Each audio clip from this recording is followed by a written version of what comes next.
안녕하세요. 정신분석의 뜰입니다.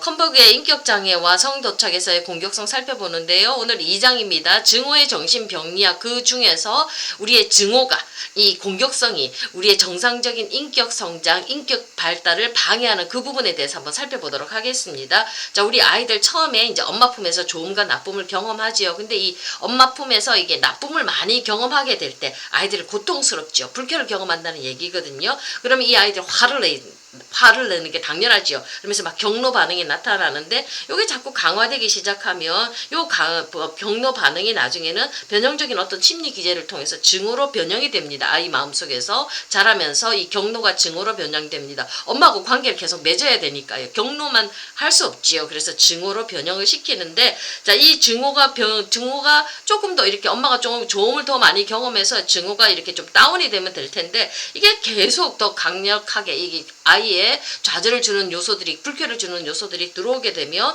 자, 이 증오가, 자, 정신병리적인 공격성으로 변형이 됩니다. 요게 문제가 되는 거거든요. 정상적인 우리에게 심리 발달에서 좋은 공격성도 있습니다. 우리가 힘차게 살아나갈 수 있는 그런 에너지 원이라고 위니까스는 얘기하거든요. 근데 그거 말고도 우리 안에서 이 증오를 달래줄 수 있는 그런 좋음을 많이 경험하지 못해서 자라면서 커나가면서 이 고통이 자꾸 심리 내적인 변형 과정을 통해서 이게 정신병리적인 공격성으로 변형되어지는 거, 요게 우리의 정상적인 심리 발달을 막는다는 겁니다. 발달 진행을 저해하는 요소가 된다는 겁니다. 자, 컴버그가 그걸 얘기를 했거든요. 그래서 많은 인격 장애가 이 비정상적인 정신병리적인 공격성 때문에 생긴다고 이렇게 얘기를 하고 있습니다. 자, 욕동으로서 공격성이 과도하게 활성화되면요. 자, 여기 이제 증오가 성격으로 고착되는 근본적인 원인이 되는 거거든요. 이 공격성이 과도하게 활성화되면 이렇게 서로 해리되어서 내재화되어 있던 이런 좋은 대상관계와 나쁜 대상관계가 이게 통합이 못 된다고 컴버그가 설명을 합니다.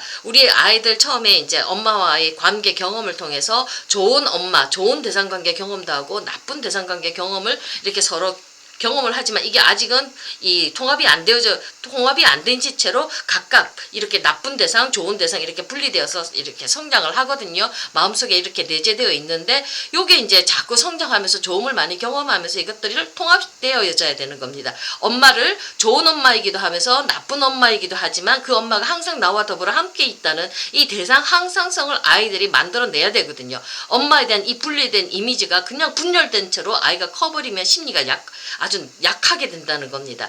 좋은 엄마, 나쁜 엄마, 그렇지만 항상 나에게는 좋음으로 같이 함께 해주는 항상성을 유지하는 이 대상 항상성이 마음에 딱 들어와야지 아이들이 그 다음부터 오이디푸스 단계로 진행이 되어져 가는 거거든요. 성장한다는 얘기입니다. 근데 이게 너무 공격성이 강하게 되면, 이 병리적인 공격성이 강하게 되면 여기서 고착이 되어 버린다는 겁니다. 그래서 이 좋음과 나쁨을 이렇게 통합시키지 못해서 그냥 좋음과 나쁨이 분열된 채로 아이가 커버리게 되거든요. 이렇게 좋음과 나쁨이 분열된 채로 크게 될 때, 요때 많은 병리가 나오는데 그 중에 하나가 바로 편집성 성격 장애자도 될 수 있고요. 그 다음에 경계선 성격 장애자도 될 수가 있습니다. 이 사람들은 전 언어기에 병리가 생긴 사람들인데, 이 강력한 공격성이 이 아이들이 부모의 이미지, 엄마의 좋은 이미지를 통합하게 하지 못해서 이렇게 분열성에 고착이 되어졌기 때문에 이 사람들이 이런 좋음과 나쁨 속에서 이 어디로 갈지 몰라가지고 이 사람들이 헤매고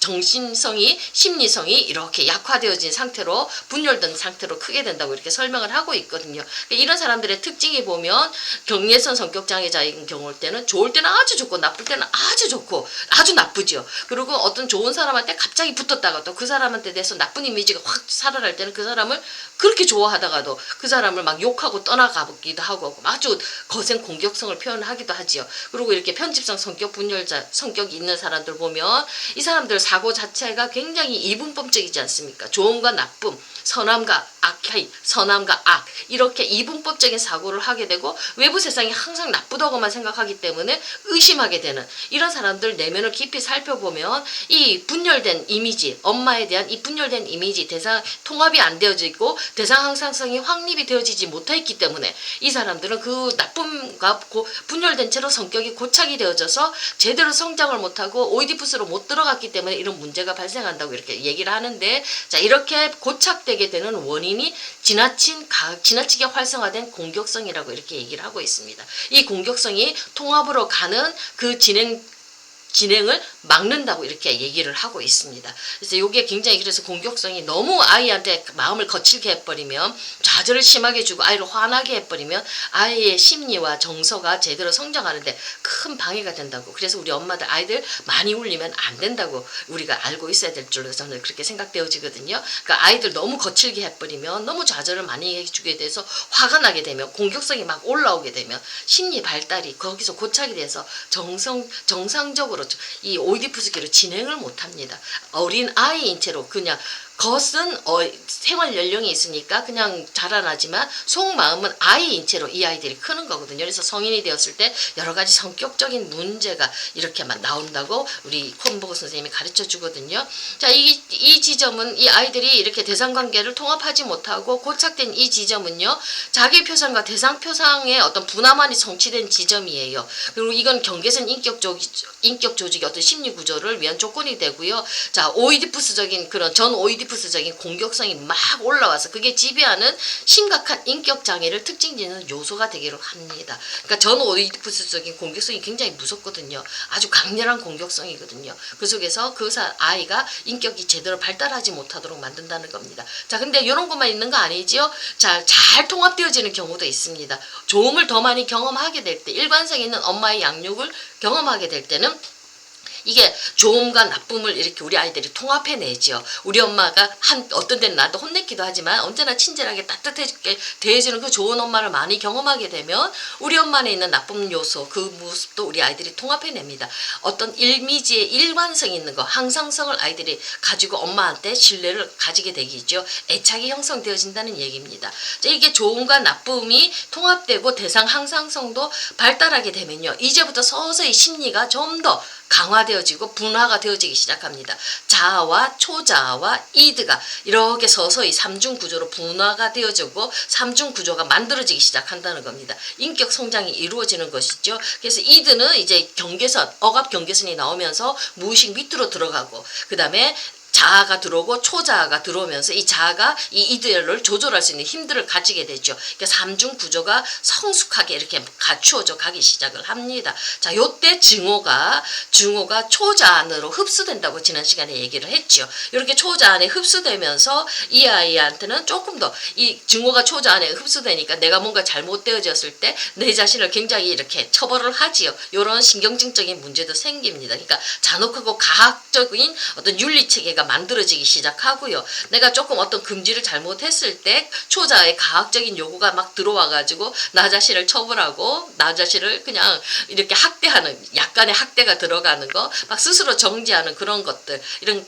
가피학적인 구조가 살짝 잡히기 시작을 합니다. 그러니까 요때 이제 다행히 이제 우리 아이들은 요때 이제 잘 잡히면은 이 삼중 구조가 잘 잡히게 되면 심각한 병리로는 들어가지 않죠. 그래서 약간의 가학적인 증상도 보이기도 하고 조금 더 이렇게 처벌적인 어떤 윤리 체계를 가지고 나 자신을 정지하기도 하고 우울증적인 신경증도 보이기도 하지만 그래도 건강한 인격 발달을 보이면서 오이디푸스기로 진행해 나간다고 이렇게 얘기를 하고 있습니다. 자, 그러니까 이 초기에 공격성을 어떻게 다뤄주느냐에 따라서 초기에 이 전 오이디푸스기에 대상관계가 이렇게 분화되어져 있을 때 요 나쁜 이미지, 좋은 이미지, 그 엄마 대상관계의 이미지를 우리 아이가 잘 통합해서 이 자아와 이드와 초자아가 분화되어서 오이디푸스기로 넘어가는 거, 이 상태로 심리가 조절이 되어져야 되는데, 성장이 되어져야 되는데 공격성이 너무 강하면, 이 병리적인 공격성이 너무 강하면 우리 아이가 요거를 통합을 못해서 심리 발달이 고착이 되어져 버린 겁니다. 그러니까 성인이 되어도 여러 가지 인격 장애 요소를 많이 만들어내지요. 그러니까 요게 너무 아이를 화나게 했을 때, 좌절을 주었을 때, 아이의 공격성이 병리적으로 활성화될 때 요런 문제가 나오는 겁니다. 정상적인 공격성은 아이가 힘차게 자기 자신의 인생을 살아나갈 수 있는 에너지원이 되는 거거든요. 여기서 말하는 것은 병리적인 공격성을 얘기를 하고 있습니다. 감사합니다. 여기까지 하겠습니다.